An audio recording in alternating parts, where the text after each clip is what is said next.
All right, guys. So the next way or no way is the Tampa Bay Buccaneers and Antonio Brown are in agreement that Antonio Brown is going to sign with the Bucs for one more year. The Bucs have signed all the starters from the offensive, defensive side to their team this year, and this is the first team since 1973 to do so. So, Tori, way or no way, Antonio Brown is going to be the X factor for the Tampa Bay Buccaneers next season. No way, because we already know what he can do. He's not really an X factor. X factor is more reserved for somebody you don't know what they're going to do. I mean, technically, sometimes you don't know what Antonio Brown's going to do because Right. Antonio Brown doesn't know what Antonio Brown's going to do sometimes. Like, I don't know, let's freeze my feet or get myself purposely cut so I can go sign with the Patriots. I mean, The helmet so thing, that's ridiculous. yeah, that was, but he's not really an X factor. At this stage in his career, he's 34 now. I'm not for sure. I mean, he's definitely over his 32-year-old at least, I think. So he's starting to head towards that twilight of his career as well.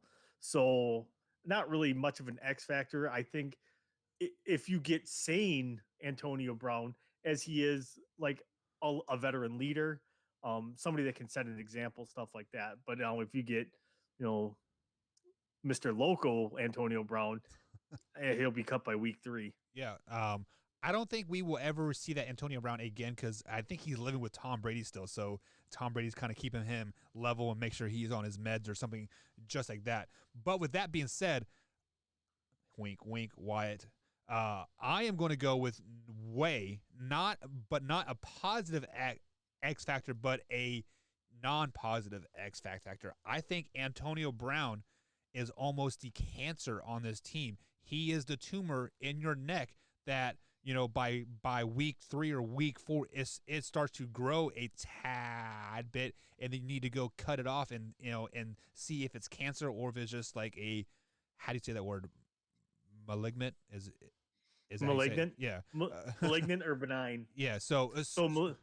Yeah. So probably about week 5, the Buccaneers are going to have to biopsy that lump on the side of their neck, and Antonio Brown is going to get a reality check. Are you a cancer or are you here to win another Super Bowl ring? And so I'm going with way as a negative positive, and by week 5, he is going to be screaming that, hey, I need the ball more. I need to see the field more, yada, yada, yada. And he ultimately gets cut, I think, and ends up I've been saying it for a year now. I think Antonio Brown fits great in Detroit. He needs a team where he can shine, and there's not a lot of media attention. And I think Detroit and Antonio Brown makes a lot of sense. I could definitely kind of see that. You know, but there again, I think his prima donna side also comes out where then there's not enough limelight for him. So I think he would need someplace a little bit more limelight than Detroit would have. Although he would be the clear cut number 1 guy in Detroit. But so I've been kind of ignoring the comments here, not on purpose, just because I'm doing a lot here. But Tim says no way. I'm assuming that is to the Antonio Brown question. Antonio Brown will not be the X. No, it was the first one, first question. Okay, sorry about that, Tim. But then Drew comes over here on the Facebook page and says Brady will keep him in check.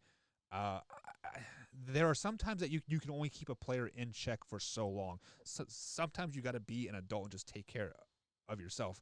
Man, like I think we've seen it this year. Like Tom Brady, like after that Super Bowl, like he just kind of just like took a deep breath and and relaxed. Like I almost felt like he was kind of stressed out, maybe. So, any thoughts on that? As was it? As NoFX said, you better chibbity check yourself before you wreck yourself. So, sooner or later, Antonio Brown really does need to take personal responsibility for his own life. So it's saying he's need to check himself before he wrecks himself.